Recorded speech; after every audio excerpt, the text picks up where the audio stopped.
white and true, baby. Listen up. Ed leans back in his John Deere cap. Says I don't chase clicks, I just chase facts. Got a Bible by the mic, small town on his back. Reads every line before he hits that track. Ronnie in the booth with a notepad full. Cross on his chain, hard, humble but full. We ain't here to judge, just talk what's real. Taste every word before we serve that meal. Red, white, and true. Stand on what we do. Gotta taste your words before you say them. Cause the truth cuts clean when you lay it. Red, white, and true. We pray on what we choose. If you don't line up with his view, we don't spread it. Red, white, and true. Rolling that feed, everybody want flame. Pointing at a headline, never read a whole page. It says slow down, son, check that source. Every tongue got power. Pick your course. Ronnie takes a breath, says a quiet prayer. Lord, guard my mouth, let me keep it fair. We talk faith, talk flash, talk the hard news too. But we weigh each word like it's aimed at you. Hey, hey, red, white, and true. Stand on what we do. Gotta taste your word before you say them. Cause the truth cuts clean when you lay it. Red, white, and true. We pray on what we choose. If it don't line up with his view, we don't spread it. Red, white, and true. We ain't perfect, just forgive it. Trying to walk it out, not just talk opinion. You can disagree, pull up a seat, that's fine. But we keep it in grace when we draw that line. Hey, hey, hey, red, white, and true. We stand on what we do. Gotta taste your words before you say them. Cause the truth cuts clean when you lay it. Red, white, and true. We pray on what we choose. If it don't line up with his view, we don't spread it. Red, white, and true.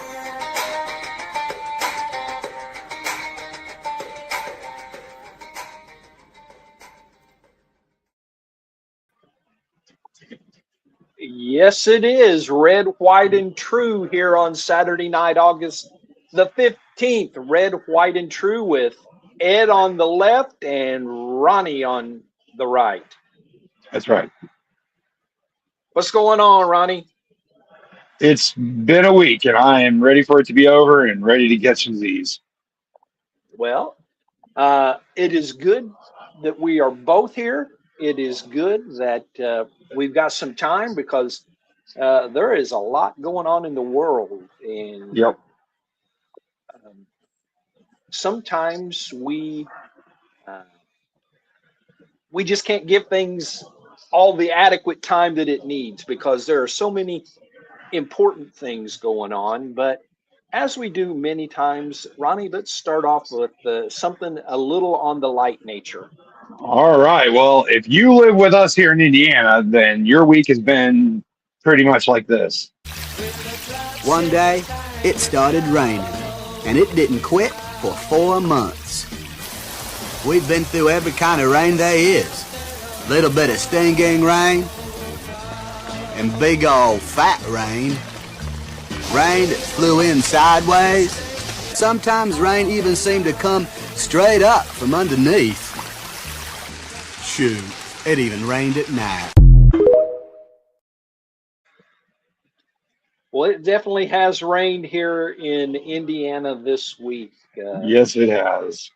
So how's the rain affected you? I know you've, well, we didn't do Tuesday because you had a issue there at work, and then Wednesday you weren't able to be with me because you had another issue at work. Tell me about how the weather affected you this week. Well, so it wasn't too bad the first day it rained. On my way home, there was trees down, but I was taking backcountry roads in between cornfields. So I just about get to State Road 9 and there's trees down. I couldn't make it to 9. I had to back up and go down the ways. The next day, it had rained all that night. It was raining all that morning, thunderstorming. And I didn't think anything about it. Took those backcountry roads, was cruising right along. The trees were cleaned up, and all of a sudden my truck hydroplaned sideways. And then I got just about where I could spit and hit the plant, and the road was so flooded. I said I wasn't even going to risk it. And as I was backing up, a guy coming up with a truck about the size of mine, and he goes, "You're not going to risk it?" And I said, "No." He goes, "Well, then I won't risk it either." So wasn't until Thursday that really there's too much damage here in Bartholomew County. There's a lot of trees down up here, north side of town. But yeah, there was all kinds of issues at work. There was an accident, and some of the yard dogs and their fuel tanks ruptured and was pouring out into the parking lot, which was picked up by the river from the floods and was washing hazardous materials down the parking lot. And then yesterday we caught somebody messing around in the cafeteria. That was a lot of fun. So. Yeah. Now that had nothing to do with the flooding. No. But it was a lot of fun. So.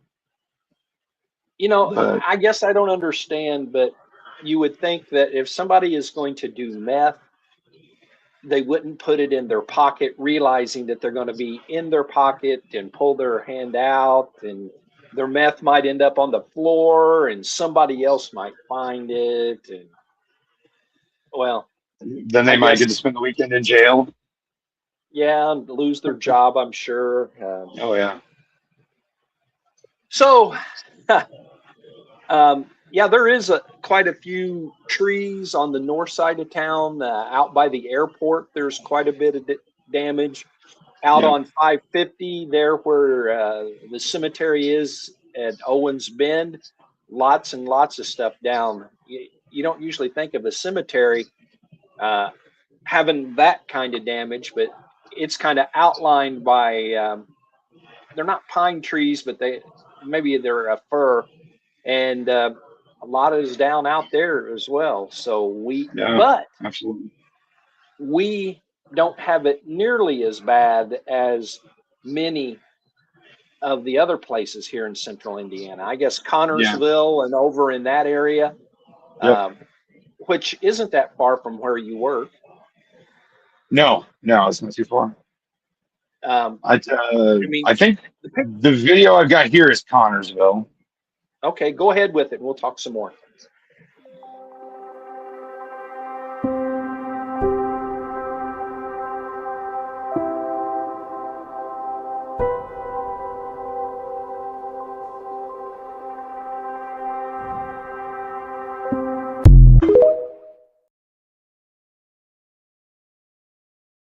Yeah, that one didn't give too much information, but it shows you the scope of what a lot of people were dealing with.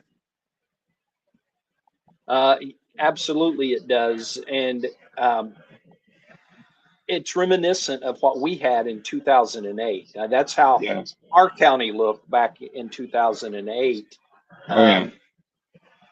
For those that may be here in the Bartholomew County, Indiana area, one of our church people from Old Union has quite a bit of family in the area where that flood happened and is happening. And so they're asking, and it's strictly for her family. This isn't going to a group and then they're handing it out.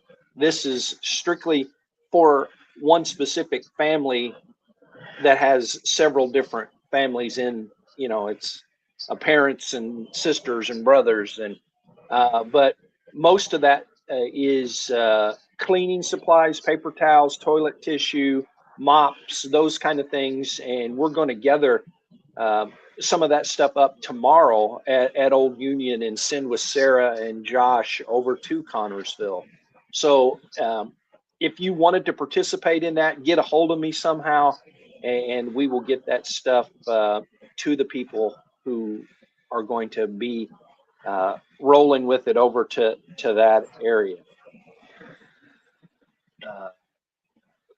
Now I played the Forrest Gump video, and but as tragic as it is, and there are people who have lost their lives. Unfortunately, a lot of them are children. A lot of people are trying to make light of the situation, and I commend them for that. I wanted to show you my brand new property. As you can see, it comes with an indoor swimming pool, which is great for hard days. I saved the best feature of this house for last. It has its own indoor parking. I really think I got a great deal with this waterfront property in Muncie. That was in Muncie, so all that stuff went south too. So Well, it's interesting because when we had the issue in 2008, they said it was a 100-year flood, and we haven't had anything close to that. But I mean, we're in flood stage right now. You can look at the rivers and the creeks when you go by, and they're out of their banks and all of that. But if we were to get much more rain, especially a bunch of rain in a short period of time, it wouldn't take much for our area to have issues. No. So, but I got to commend this kid. He looked like he was having fun.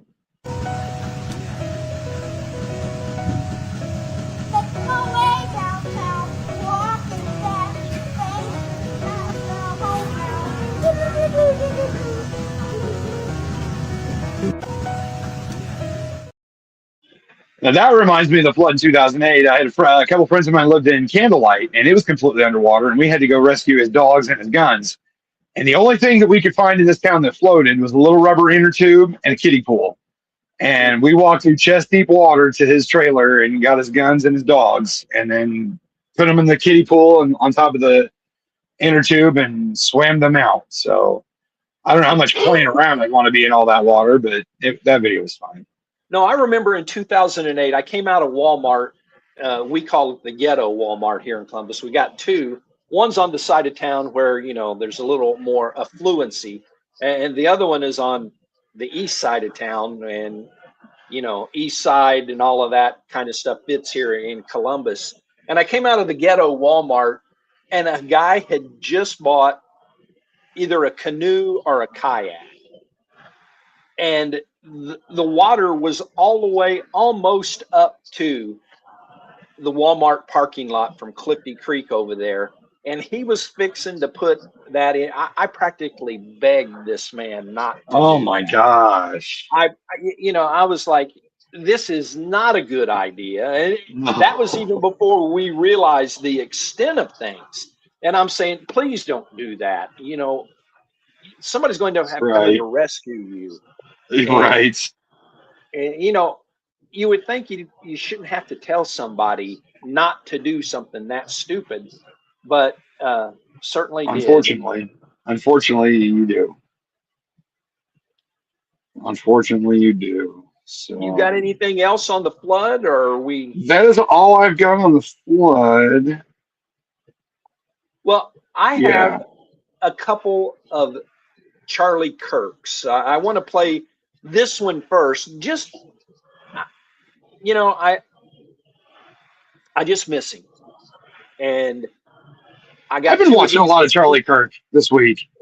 It just seemed to hit me that I needed to see some Charlie, and this one is really good. If you know people,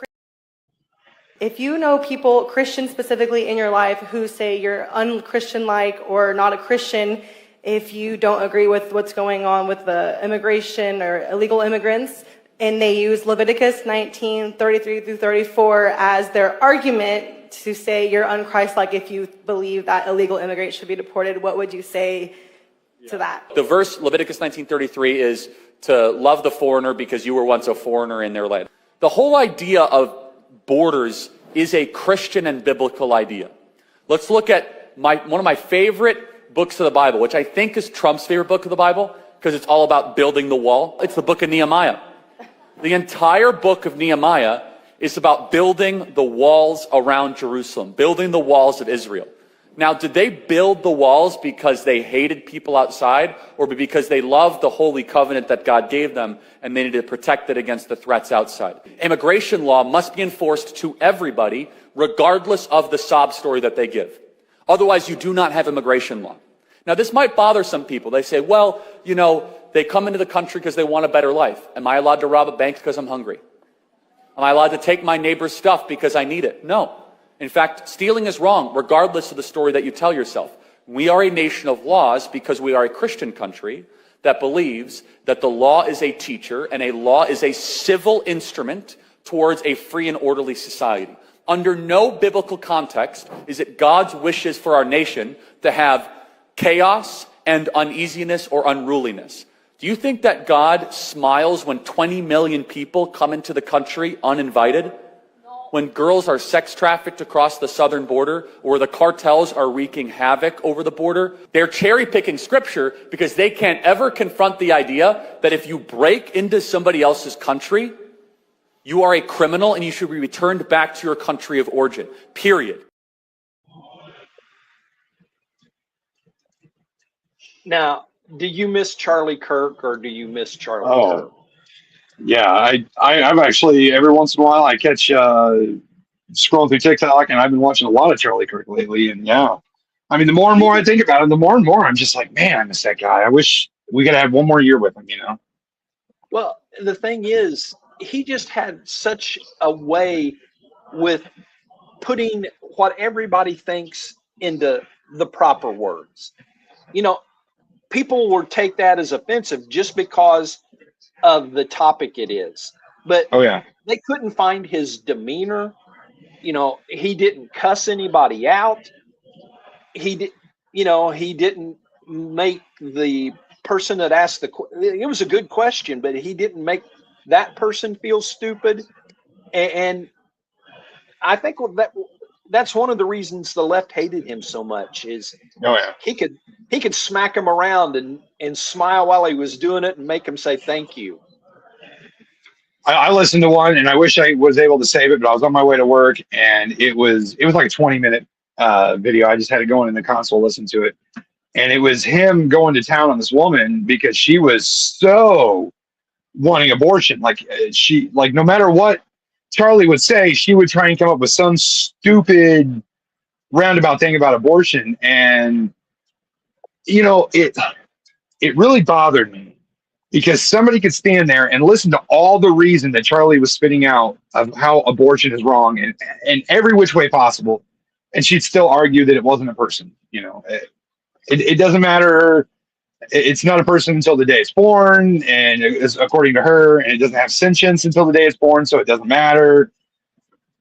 And then, have you heard about the Massachusetts governor that just passed the abortion law?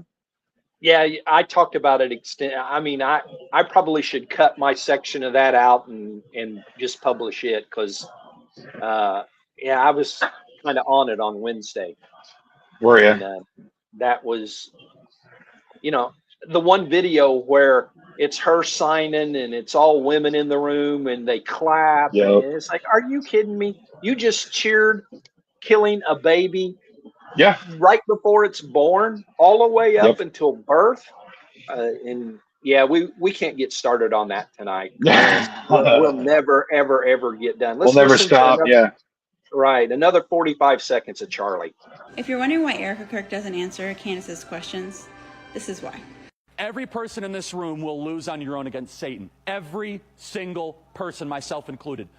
I'm not telling you you have to fight this war.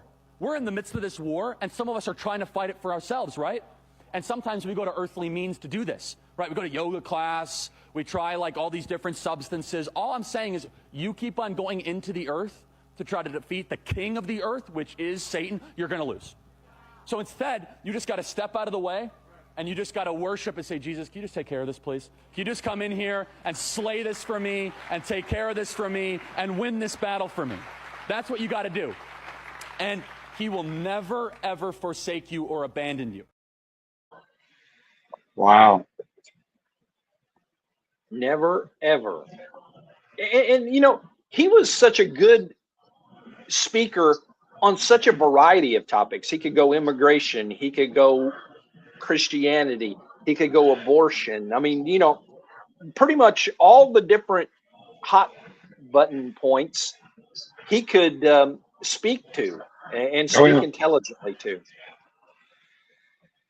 Well, I believe you have something about a really hot button topic right now, and that would be flock gun or cameras. Yes, I actually do. So, have you done much on the flock cameras lately? Nothing on here, or at least I don't think so. So I wanted to see what you got, and then I want to hear you go into this in a little bit of detail. Okay. Your license plate is registered as stolen license plates in our system. Are you serious?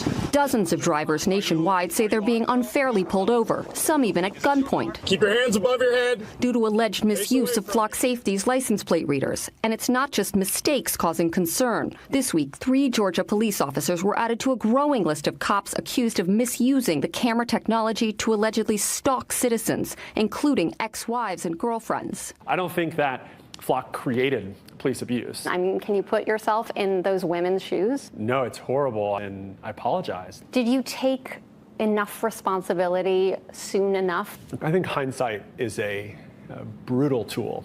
Of course, we could have done more earlier, and we listen, and we learn, and we'll continue to move forward. In response, CEO Garrett Langley says he is rolling out new safety measures, including cutting data storage time from 30 days to 7. And in January, Flock will require all of its roughly 6,000 law enforcement agency clients to opt in to what's called audit assistance, which flags any potential police misuse. Why didn't you make a requirement as soon as you created the technology? I'm going to kill that now because it goes more into the law enforcement aspect of it. Now, my thoughts and views on Flock cameras really hasn't changed, even though I've seen both sides of the ticket. So what? I mean, if your registration's good and your insurance is good and you're not wanted by the law, who cares if they took a picture of you driving out of the county? I pass 50 Flock cameras a day and it doesn't bother me. If they want to pull up my license plate and laugh because it says Mr. Beef, by all means, go right ahead. But I'm not wanted by any law enforcement agency. I'm not running drugs or guns or drugs or prostitution in my truck. Guns, maybe, but other than that, it's not illegal. So I know a lot of people have issues with it. A lot of people hate it. There's talks of block the Flock days, putting up cardboard signs in front of them, spray painting them, foam insulation, knocking them down. I mean, if you don't think the government can't track you through your phone, if the government doesn't know exactly where we're sitting and exactly what we're saying right now, then you're sadly mistaken. So what if they want to look at my license plate as I drive from Bartholomew to Decatur County? Doesn't bother me. Well, it's interesting that you obviously are your mother's son, because her and I had a conversation about this a few days ago, and she said what you just said almost verbatim. That, well, why do people worry if they've got nothing to hide? Yeah. Now, there probably are a lot of our friends, maybe even people who watch this, that feel differently, and that's okay. Yeah. But I kind of like the way you put that together. What's the difference in a Flock camera and you holding your cell phone that knows more about you than what the Flock camera does? Oh, yeah. I mean, if you have an Alexa in your house, it listens to you. If you have a smart TV, a computer, like a laptop with a camera, your phone. I've got 5-6 cameras on this phone. So if you don't think that if they wanted to find out where you're at or what you're doing or what you're saying or anything like that, they can't. And if people are so worried about these Flock cameras, then why don't you start ditching your cell phones? Getting rid of your smart TVs, getting rid of the Alexa, getting rid of your computers. Get rid of electricity. Go be Amish. I don't care. But to me, it's just kind of the police misuse. I can see that. The police misuse situation kind of bothered me because I was law enforcement. And I started thinking about it, and it's like, okay, if I had a program that I was curious about my ex-wife or my ex-girlfriend or something, and I wanted to know, just be nosy, yeah, I'd probably pull it up. Not saying it's right. I'm saying the temptation's there. People need to get over that stupid stuff. They're not guilty of anything. Why worry? A big deal. Big Brother's everywhere. Yeah, and if you think these Flock cameras are the only thing that picks you up, people got doorbell cameras and outside cameras. And I mean, and the incident that happened in your neighborhood, 3 weeks ago, they went everywhere and asked for camera footage, right? And there your mom has a response to the abuse by law enforcement. Yeah, and they'll deal with that in department. Absolutely, absolutely. Now, with my new job, I actually just got access to a system that I can look people's driver's license up, people's information up. It's very extensive. And I mean, I had to go through an hour training where it was like, if you misuse this, you're going to lose your job. I get that. So, and the temptation's there. Don't get me wrong, but I like my job. I don't want to lose it. So, well, and I like my freedom. I don't want to lose that either. But, you know. Right. Well, and I don't know what the CEO, I don't know the capabilities of what they can audit and what they can't audit, but, they're cutting. He's reacting to issues, and Yeah. the reporter's question, or whoever she was, well, why didn't you do this and that from the start? And Yeah, exactly. How do you do things from the start that you don't know are going to go wrong? Exactly. I know Hindsight is 20/20. There's tons of things that you can have hypotheticals with, and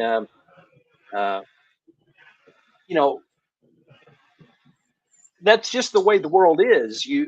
We're inventing millions of new things every year, and guess what? They're not all going to be perfect right out of the chute. And guess what? No. They're not going to be perfect 10 years after it comes out of the chute. There's going to be errors.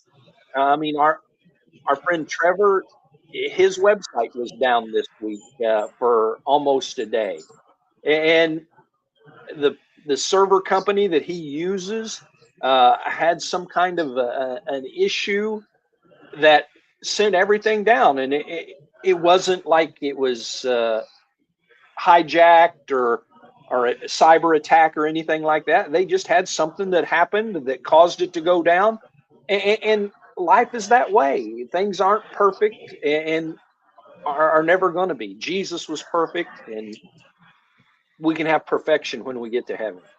And nobody quizzed that CEO of why he didn't come up with protections to keep servers going down. I mean, like you said, nothing's perfect.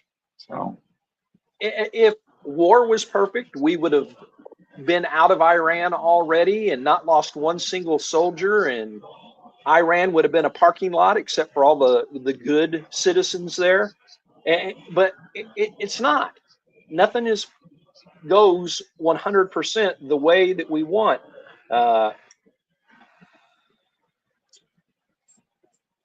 Bill and Tanya are in here. Said, good evening, Ed and Ronnie. Just FYI, we went and watched The Brink of War today, and it was amazing. Sorry, off topic. Well, that is okay to be off topic.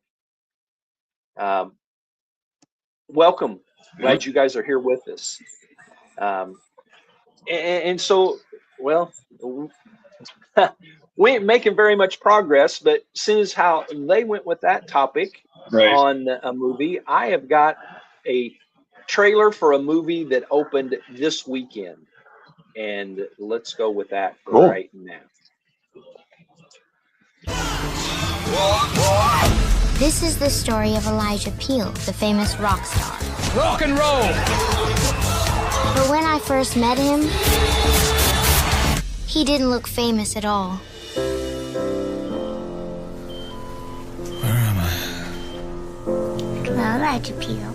Hello, young lady. My name is Jessica. They say you are self-destructive.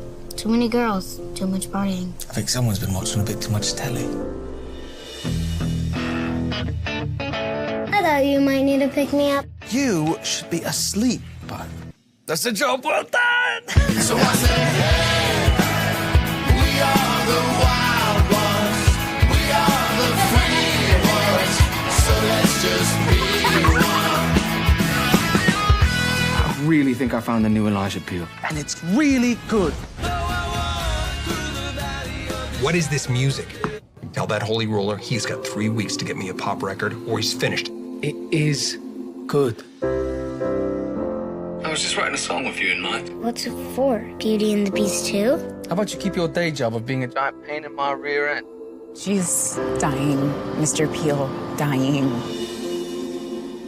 Like a soul without a savior, searching So, can I hear your music? You mean that thing what no one likes? My hand out to an angel. Got it. Jessica! Jessica! Where's Jessica? Just had a moment. Jessica, open up this door. She's in good company. Thought you died, man. My savior said to me, Just wrote me a song. bring me your treasure.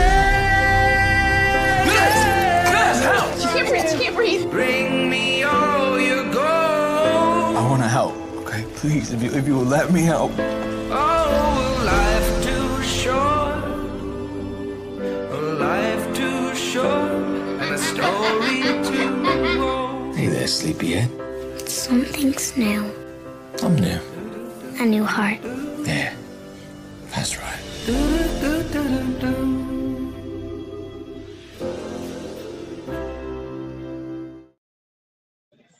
Wow. Looked pretty good, huh? Yeah. And did you notice the executive producers were Corey and Willie? Yeah, Willie Robertson. Yeah. And they're branching out a little bit. That the company that produced that is either own, run, or they're heavily involved in that company. And so I think we're going to be seeing many more things coming from there. Good deal.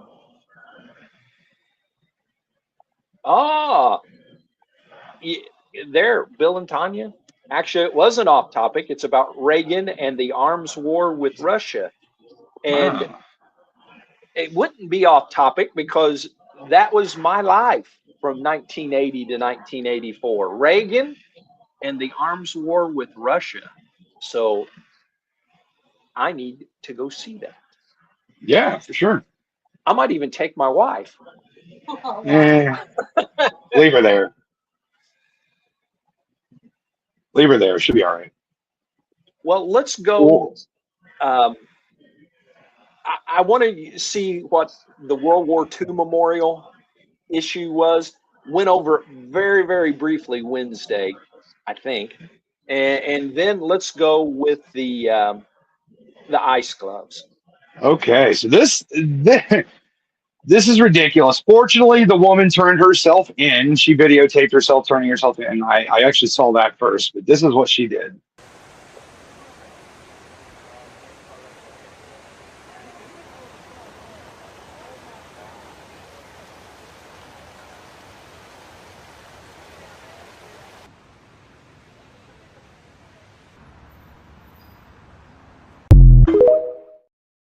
Now, I don't have the video of her turning herself in, but surprise, surprise, blue hair, nose ring liberal. Yes. I've seen that video of her her bragging and all of that stuff before, and then at the end she's crying and ready to turn herself in. I wanted to see somebody just slap her. Oh yeah. Because for sure. let me just tell you, I've been to the World War II memorial. I took a World War II veteran to the World War II memorial. His name was Harold Gilliland, one of the best men I've ever known in my life. He had his issues, but he was a good old boy, and he couldn't get anybody to take him to D.C. to see the World War II memorial. I'm like, wow. Harold, I don't even need a reason to go to Washington, D.C. I'll get you there. And in the early days of my podcasting, I had a group of people we called the Cyber Crew that basically hung out on our podcast. It was every night for 3 hours from 9 to midnight. And we raised the money where he didn't have to pay for nothing. He didn't have to pay for his room. They took care of our gas, and it was amazing. But to watch him, I think he was 85 at the time. He was in his 80s. To watch him walk up and to see what was there, he donated money to build the World War II memorial, much less served in the Pacific. And for somebody to be, somebody might say, well, what's a few bubbles? Yeah, it was more than just that. I mean, well, we know that they painted some stupid words and stuff like that, and it's probably already fixed. It's probably already back to normal. But how about a little respect? We lost over 400,000 American soldiers in World War II. Over 400,000. And in that very memorial, there is a huge, just kind of like a wall area, and it's filled with stars. And each star represents something like 10,000 soldiers died. So they've got enough stars on there to come up with whatever that is and divide it from 400,000 plus. And the disrespect, I would have loved to seen somebody slapped her across her face. Oh yeah. It's go ahead. You'd be proud of Alice, actually. This week is our first full week of school, and she showed me her vocabulary list, and kudos to her teacher. It was all World War II topics, and she knew everything about them. So she knew about D-Day, she knew about the atomic bomb, she knew about the attack on Pearl Harbor, concentration camps, and I'm kind of proud of her. So I gave her a little quiz and stuff. So, but and see, so that's what I worry. well. I worry that our kids won't know enough about that. Kudos to the teacher. And I used to tell people about 10 years ago and before, if you get a chance to talk to a World War II veteran, just sit and listen. Ask them to tell you about World War II. And if they're willing to talk, some weren't. But if they're willing to talk, just listen.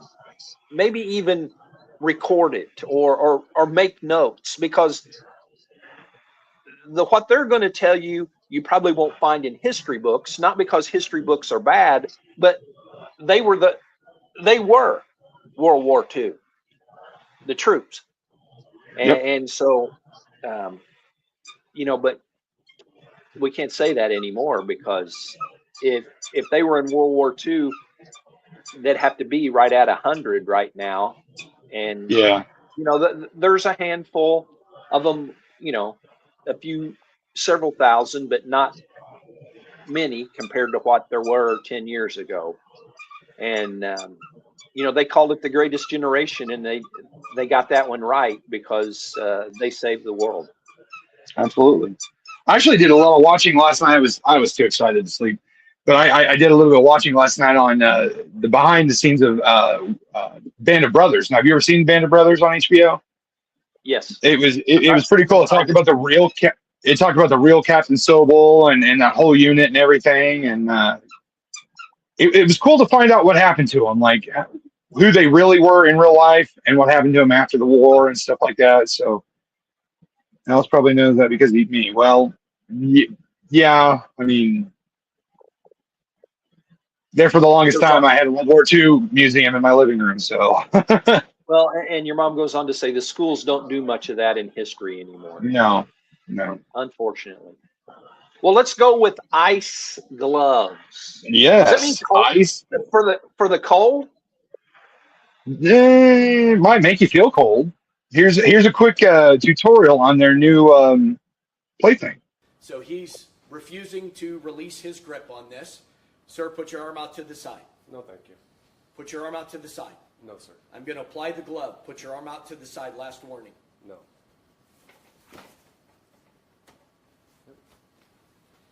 Now we have compliance and control in about a second, with little to no force being used in this incident.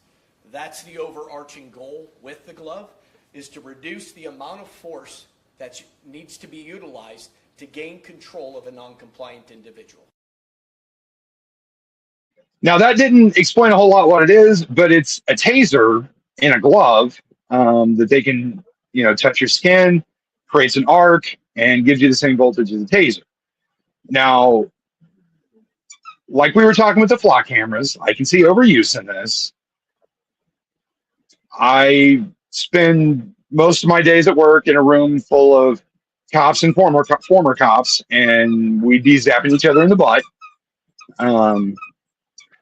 That's definitely going to happen. But the governor of New York, she's got to rear her ugly head, and of course, it's automatically unconstitutional without them having even being deployed yet. That appears to me on its face to be a violation of civil rights. To cause that kind of physical harm to an individual, regardless of what the offense may be. And I would anticipate that the new protections that we just enacted in the law, just brand new, that says that you cannot trample on someone's constitutional rights and you cannot cause them undue harm and you will be held accountable, should be in effect here. Of course we are outraged. And in the event that a New Yorker is injured as a result of these gloves, obviously, there will be a private right of action as well as action from the state of New York. You can best be assured of that. Now, these gloves do not apply as much juice as a taser. And coming from a person who's had both, I would choose to be tased 1,000 times before I ever get maced again. That was no fun. So, you know, I don't understand how a little shock from a glove to gain compliance is unconstitutional or against human rights of undue stress or harm. Well, what exactly did she say about the pain and suffering that it caused? She used a phrase. Yeah. Yeah, if any New Yorkers are hurt or anything like that, pain and suffering caused by these shock gloves. I'm of the type where I'm thinking a cattle prod. If we can use it on cattle and somebody wants to fight and not comply, I go ahead with the cattle prod. I'm cool with that. But, you know, that's unconstitutional and all that noise. That just drives me insane. If that's unconstitutional, then sure, like you just said, it can't be worse than a taser because he said he got the guy in compliance within about a second. Yeah. And a taser will shoot barbs.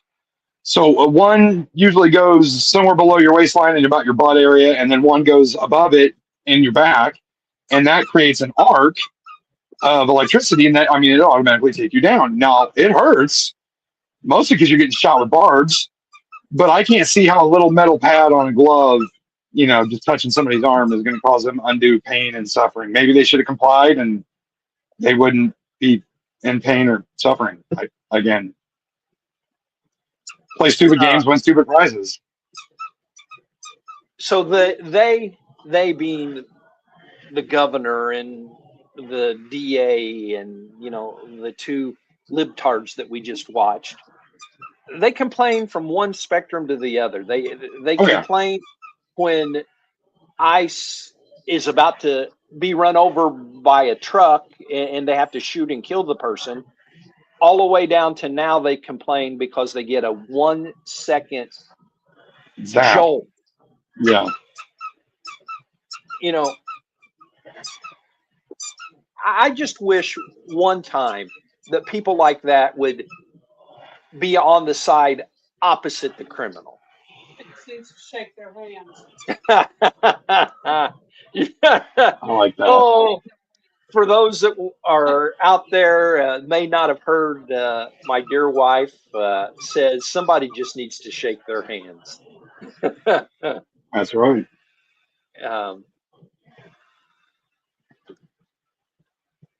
To me, this seems like a no-brainer to me. 1 second. Now, I know, that, again, it's not going to be perfect. There's going to be problems. You know, tasers, they don't affect some people. Others face plant. Yeah. So, you know, it seems to me that Well, if you're close enough to be able to put hands on them like that, you're too close to taser. Oh, absolutely. Absolutely. Now, some taser brands, you can take the barbs off and just touch them with it. But that's a lot of work if you're already wearing a glove, you know, and you've asked Right. enough times for their hands. Right. Play stupid games, win stupid prizes, and I really don't care about it. To reach in a holster. Right. And to reach in a holster, unholster a taser. Yep. And we've already seen enough police videos where they pull what they think is their taser, even shout taser, taser, taser, and it's actually their gun. Yeah, you got a chart. Yep. So. Well, I have headlines. So let's, I think I put that video all the way up at the very top, or very close to the top. Let's see what I did. Maybe I didn't. I've got the headline news. All right. Hit it.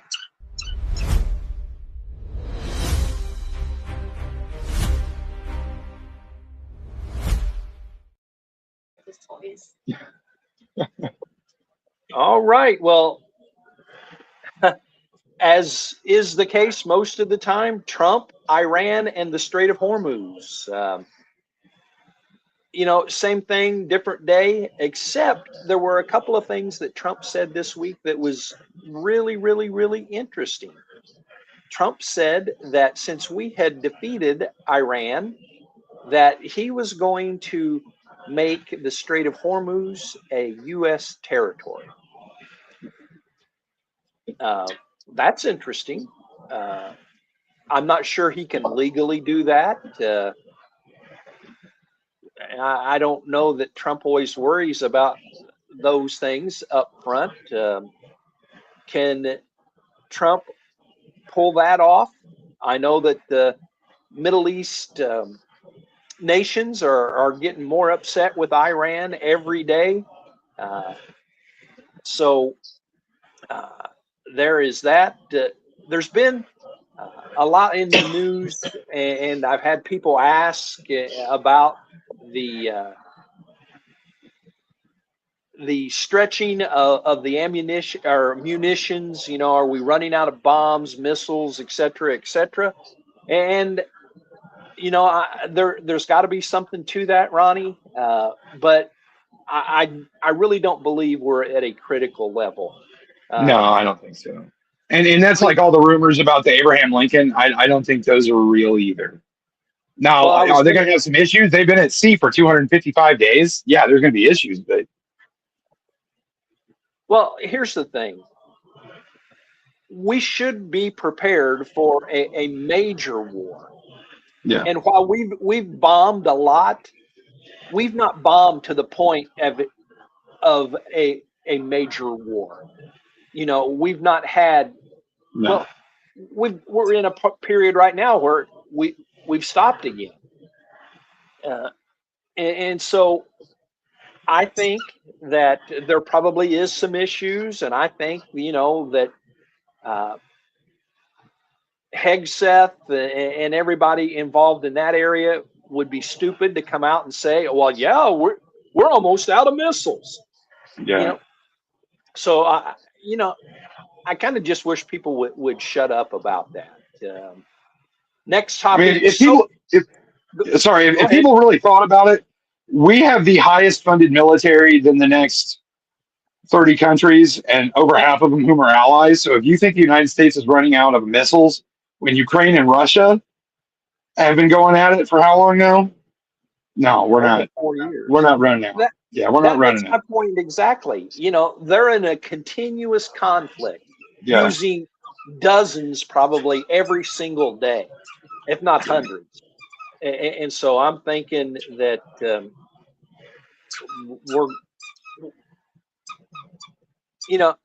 you'd hope that the media would be like on our side to where they wouldn't be putting that kind of propaganda out. But, the other side doesn't need propaganda because our media does it for them. Next on the list, Sophie Cunningham controversy isn't going away. We talked about this in depth on Wednesday. They played last night at their home arena in Indy. Again, there was competing rallies outside the arena. You know, there's another fascinating angle.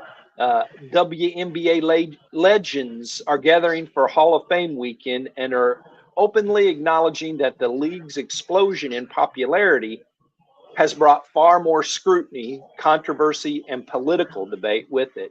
So, Ronnie, I know you're not too much into sports, but do you think Sophie creating controversy, or is she just kind of representing what a lot of Americans are already saying and believing?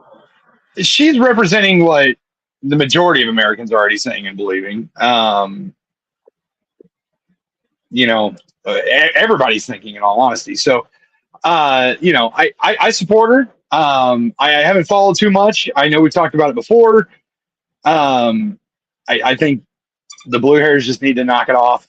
You know, let her say. I mean, I thought she had the freedom of speech and the First Amendment and all that. You know, it's only okay when you're talking about what they agree with, but if you disagree with them, then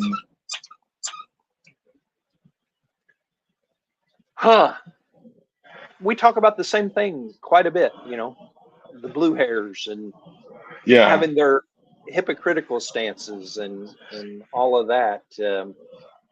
I've got to actually. The Fever won last night. They played a real good ball game, and I have a video. If we've got time, Sophie went to a country bar after the game last night, and the guy that was doing the music got her up on the bar, and they were singing "Courtesy of the Red, White, and Blue." nice. Kind of right around the place where he says, "I'll put a boot in your, you know, where," and it's the American way, and it's really pretty. For those of us who are patriotic Americans, it was pretty awesome. Good deal. Next on the headline news updates, the economy, we're coming down to, you know, November will be here before we know it. And we don't even actually have all the primaries done yet. But midterms, it's the economy, stupid. And, you know, war's one thing, border patrol, border issues, not patrol, but border issues, immigration, all those things are still out there. But Trump is going to have to make the case that the economy is not, you know, going out and spewing numbers isn't the thing to do. You know, if you come and tell me that prices have only risen about 3.4%, I'm going to tell you that my grocery bill doesn't feel like 3.4%. No. You know, a poll showed that inflation, cost of living is America's #1 issue, followed by the economy itself. But, you know, it's not the same things that it was 2 years ago, immigration, those kind of issues. So November is coming, and we need to make sure that liberals and more importantly, democratic socialists don't get elected. Trump's got the tariff thing, got a showdown coming with Canada, threatening 50% tariffs on certain goods. Trump plays hardball, Ronnie, with tariffs. Oh yeah. Has since the beginning of this term. And my final story on the headlines, and this one is as new as you can get, and I'm just going to read what my research says here. What a major league debut for St. Louis Cardinal rookie Joshua Baez today at, of all places, Wrigley Field against the Chicago Cubs. He hit not one, not two, but 3 home runs in his first 3 at-bats. He was a rookie. He had never played in a major league game until today. Wow. And he blasted 3. First first player ever in the history of Major League Baseball that happened with. And of course, it was in Wrigley Field. Wrigley Field. That is such good. Now, the story would be great no matter who the opponent was or where the game was played. It would have been great if he'd have been in St. Louis and had the home crowd behind him. But I don't know, that it's like written in history now that he did that against the Cubs in Wrigley Field. So there you have our news headlines.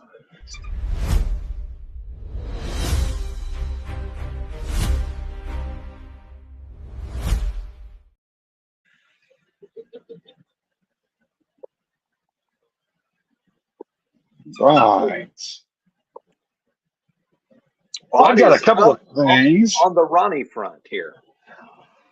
Let's see here. I saw this one. This is crazy. A pilot crashed, ejected, and was saved. Final seconds of flight. You're watching a FA-18 Hornet fighter jet careen into a mountainside in Washington State. Did it crash? By then, pilot Marine Corps Major Jackson Simon had ejected. Are you the only pilot? I am, sir. Okay. And here's proof. Body cam video we're seeing for the first time of the aftermath. The Marine Corps Major had been dazzling lakeside spectators, circling with thunderous, low-flying maneuvers. Then his fighter jet hit power lines. The show was over. Physically, he looked fine, other than a face streaked with blood and dirt. There's a fire! A sizable brush fire that spread across 2 acres, along with a ruined plane and a pilot dazed but alive. We were doing circles over the lake, doing some low-level training. Okay. And then I tucked in, and I'm not sure exactly. Honestly, I'm a little... No, you're fine. Military investigators have yet to blame the crash on the jet hitting those power lines. What we do know, the jet itself is a loss in the tens of millions of dollars. Tony? Glad the pilot's okay. Yeah. The thing that bothers me about that is the one guy's complaining, the plane is a total loss in the tens of millions of dollars. But he didn't mention one time about the pilot being okay. The other guy did. I would think that would be more important, that the pilot was okay. And I mean, you can buy another fighter jet. Big deal. Moving this, I honestly think it's going to turn into something bigger than what people think. An Amazon Prime delivery van has been outside of my house like 4 hours. I just walked over to it. New audio details the moment a neighbor realized something was wrong. Looking to report like a wellness check, I guess, or report an abandoned vehicle. An Amazon truck had been parked on Clark Road in Lake County on Monday for hours. The vehicle was running, but there was no one in the driver's seat. I will go ahead and have somebody out there in regards to the situation. Photos show deputies in Lake County Fire Rescue responding. They found a woman in the back of the truck unresponsive. The male officer that pulled her out began coughing for some reason. Once they were worried about potential fumes inside the vehicle, they pulled her further away from the vehicle, and then fire utilized the department's arm aware hose to rinse down the person. She was taken to the hospital where she later died. Still on Wednesday, the Lake County Sheriff's Office says how and why the woman died right here is still under investigation. So a young lady dies working for Amazon, and what does Amazon carry? A bunch of packages, and there were some fumes or something in the back of the truck. I don't know. I don't think we're getting all the details on that. So it may turn out to be something else.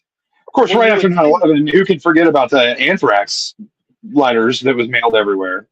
Yeah, you would think that, I mean, they track those deliveries. You can get text messages if you want, and it says the delivery's 5 houses away or 5 stops away.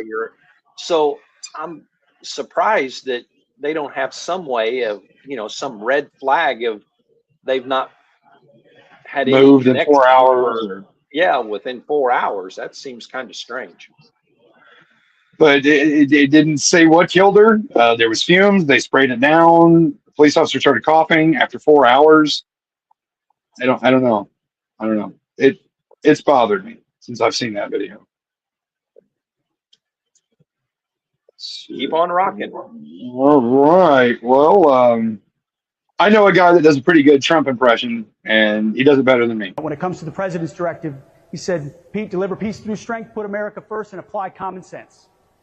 And we try to do that across our formations as much as humanly possible. I often ask him, I say, hey, Mr. President, I'm going to go see your troops, this time out in South Carolina. I always ask him, what do you want me to tell them? And his answer is always the same. He goes, Pete, tell them I love them.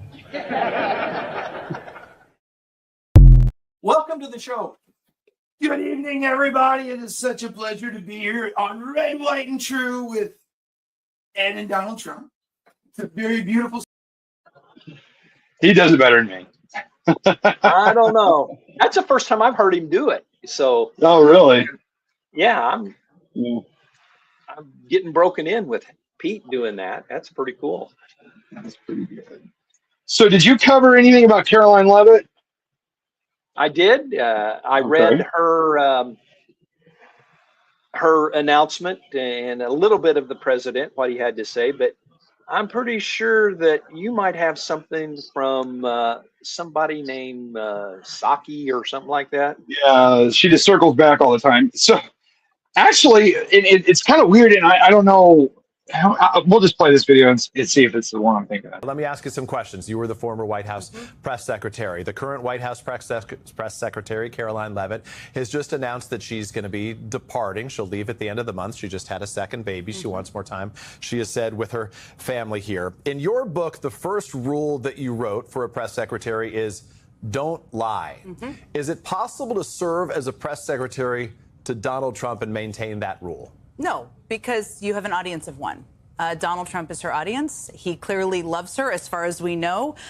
She is very good at commanding that room, though I will say, as you know well, the room has massively changed since I was there. It's much more filled with people who are there to kind of applaud Donald Trump and people who are there to spit out the Republican given talking points than the room that I was working in. Let me say one thing about her, though. I was the communications director when I had a baby. It is very hard to do that. And she has a toddler and she just had a newborn. I don't know her. I don't know all of the reasons, but I certainly understand the difficulty of trying to balance those things.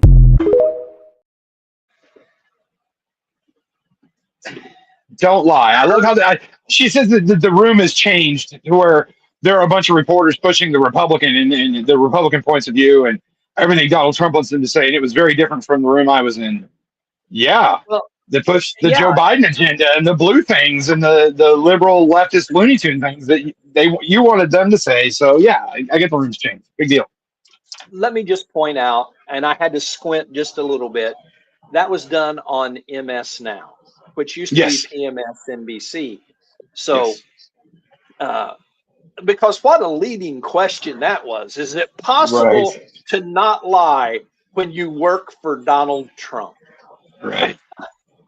And how would Jen Psaki know? She's never worked for Donald Trump, but.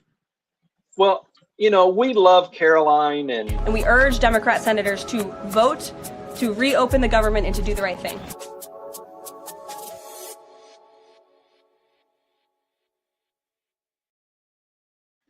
That's right.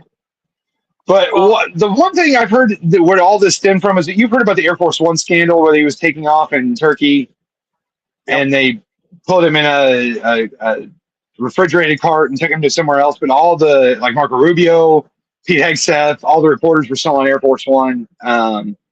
Apparently after that story broke is when she decided to resign. It could just be coincidence. I don't think she's running from anything. Well, I mean, you know, our mortality comes into question at times, and you know, that was what they considered a real threat, a credible threat, and how many times is she flying with the president? And you know, if Secret Service thought it was a big enough problem to basically put covert action into place, then you know, that makes you think. And I've got 2 little kids at home, and you know, it's tough even in the best of circumstances to raise a toddler and a newborn. So, I actually applaud her. I'm going to miss her and her wit. And as Jen Psaki just said there, the way she commands a room, and she did it like no other press secretary. Oh, yeah, for sure. I mean, she held them, accountable. And even the right-leaning, she wasn't afraid to let Peter Doocy know if he needed to be let know, same as Right. the president has a few times. So, but I applaud her for, job comes below family. Yeah. And I'll miss her, but I think good for her. Absolutely. Absolutely. I don't really have much anything else. Well, I missed this comment back when we were talking about Sophie. Sophie did not start it. She's just not going to take it. Yeah. Let me see if I can share my screen here.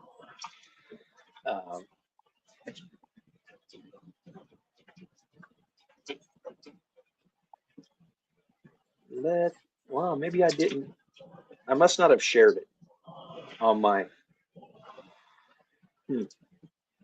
Well, you can find it easily. Just Google Sophie and red, white, and blue, and you'll see her and another guy standing up on the bar, and the crowd is going nuts. And yeah, it was a good one. Awesome. I got a couple things on X that I'm not going to show, but there was a manager. This is Little League World Series time, and I've always loved the Little League World Series. These are a bunch of 12-year-olds out there playing the game, and the coach, the manager from the team from Arizona walked out, and there was 5 guys there on the mound, and he's talking to the pitcher, and he says, if you walk the next 5 guys, Jesus is still Lord. Now, he was mic'd up. That's how they do that in professional sports now. If you walk the next 5 guys, Jesus is still Lord. If you strike out the next 5 guys, Jesus is still Lord. I love you. Have some fun. Now, who wouldn't want to play for a manager like that? It's one of the most amazing things I have ever heard. That's here awesome. it is. It's on national TV. These are 12-year-olds. They're being interviewed. It's an amazing time in their life, and there's ups and downs. And he comes out there and says, no matter what you do, Jesus is still Lord. And so just have fun, and I love you. It's awesome. It is awesome. And so I think that wraps things up from my standpoint. Let me make sure here real quick.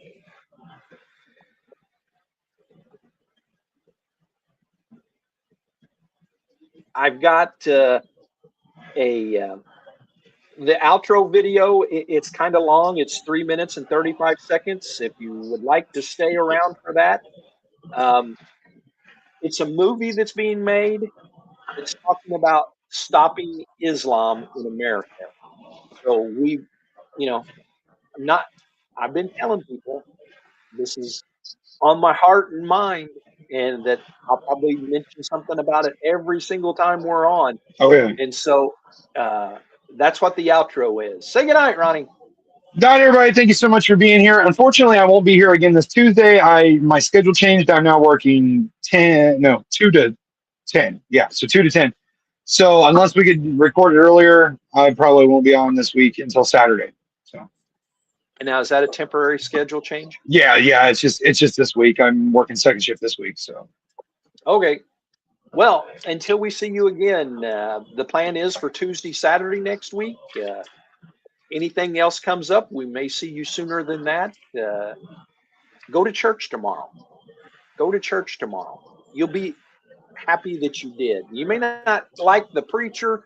You may not like the message, but the worship that you can get with the Lord and Savior. Go to church. Say goodnight, Amy. Good night. Oh, there she was, right here with us. Until we see you again, everyone, we love you, and go out and do the right thing.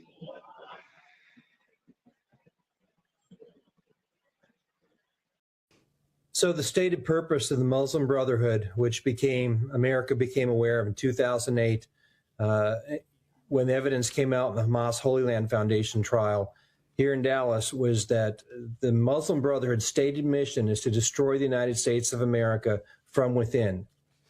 Well, we made this movie to stop them, because up until now, no one else has stopped them. The federal government hasn't done it. The military hasn't done it. So there's two words you need to understand if you're going to understand Islam. One is hijra.